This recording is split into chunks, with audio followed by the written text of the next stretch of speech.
Austatud peaminister, külalised, kolleegid, tööandjad. Mis maa see on, küsis Siiri Sisask ühes oma laulus. Me peame täna seda küsimust uuesti küsima. Aeg on selleks taas küps. 100 aastat Eesti Vabariiki annab ühelt poolt selleks piisavalt põhjust. Meie iseseisvusaja kestmise väljakutsed, rahvastiku kahanemine ja tööjõupuudus loovad selleks teiselt poolt vajaduse. Me oleme oma kestlikkuse ja tööjõuprobleemidega kui kõielkõndijad. Tuleb leida tasakaal, et Eesti ei jääks oma arengutes seisma, et püsiksime konkurentsis maailma riikidega. Meie keel ja kultuur on sedavõrd unikaalsed, et raske oleks rakendada tööjõuprobleemi lahendamisel teiste riikide praktikaid ning minna täieliku kontrollimatuse teed. Meie ainulaadsus kohustab meid siin ja praegu vaatama tagasi, vaatama, hindama tehtut ning seadma sihti tuleviku tarvis. Sest edasi minna on vaja. Me teame, kust me tuleme, kuid me ei tea päris täpselt, kuhu me teel oleme. Tööandjate eesmärk on edastada avalikkusele tugev sõnum. Meie ülim püüd on oma rahva ja riigi heaolu. Aga heaolu läbi majanduskasvu. Teisiti ei saa. Kui majandus ei kasva, pole ka töötajatel lootust palgatõusule, meil kõigil parematele hüvedele.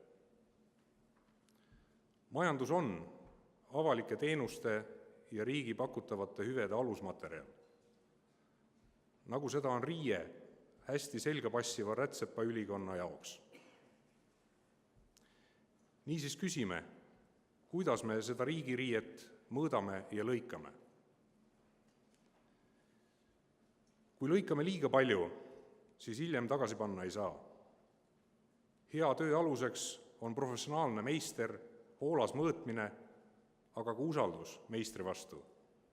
Vaid nii saame 21. sajandi riigile hästi istuva ülikonna.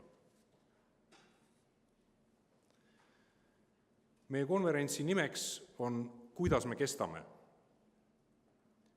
Meie eesmärk on siin defineerida, kes on meie ja mida tähendab kestma.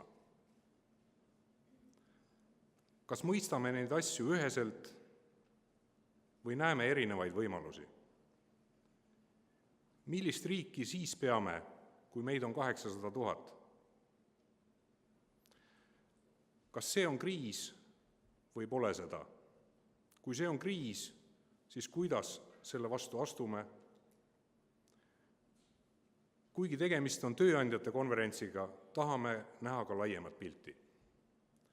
Tänase konverentsi tulemuseks ei tohiks olla üks järjekordne tuleviku unistuste nimekiri, vaid aus arutelu, selged järeldused.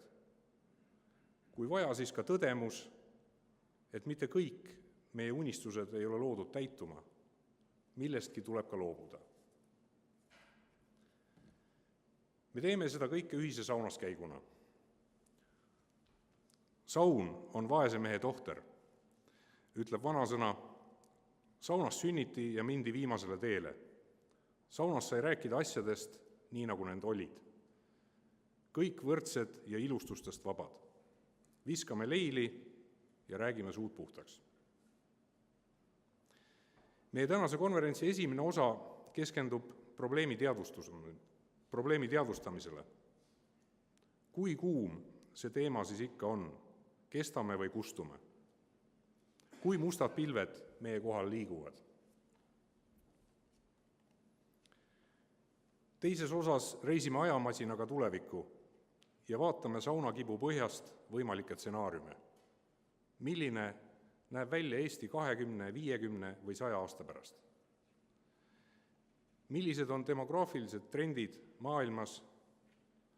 Kuidas tänased noored mõtlevad ja millist Eestit nemad tahavad? Samuti ei saa me jätta kõrvale Eestis elavaid teistest rahvustest inimesi. Meil tuleb mõista nende arusaami Eestist ja siin elavast rahvast ning sellest, kuidas nemad siinse olukorraga suhtestuvad.